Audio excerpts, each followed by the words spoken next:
Diba sabi mo sa akin dati, bawal mag-boyfriend magkatapos mo na ng pag-aaral. Ba't may boyfriend ka na ngayon? Huwag ka na maingay. Text ko na siya. Bakit? Ibig sabihin, naglalay ka sa akin. Ha? San unahan? Sabi mo katapos mag-aral tsaka magbo-boyfriend. Huy. Bakit ba?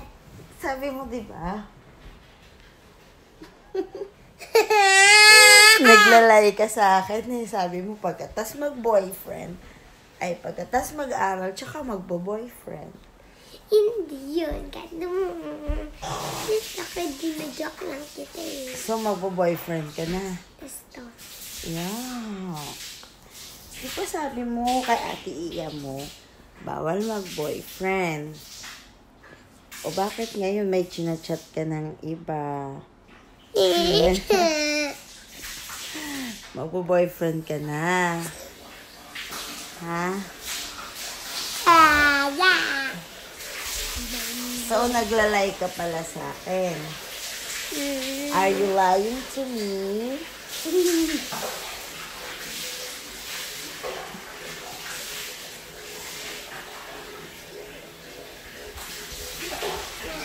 Sabi mo sa akin, di ba? Hindi ka pa magbo-boyfriend. Di ba si Mami lang dapat ang love mo?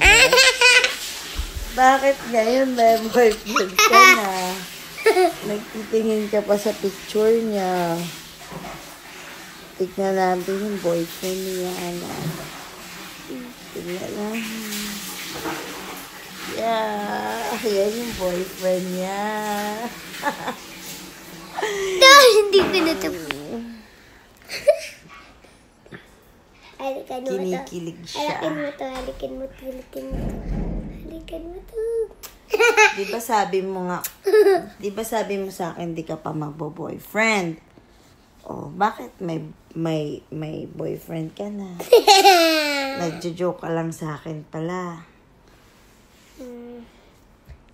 Ayan na, panoorin natin yung video mo. Hi. Anong name ng boyfriend mo? Sabihin mo na sa akin.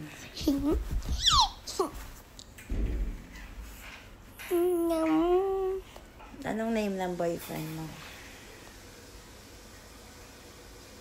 Unggoy.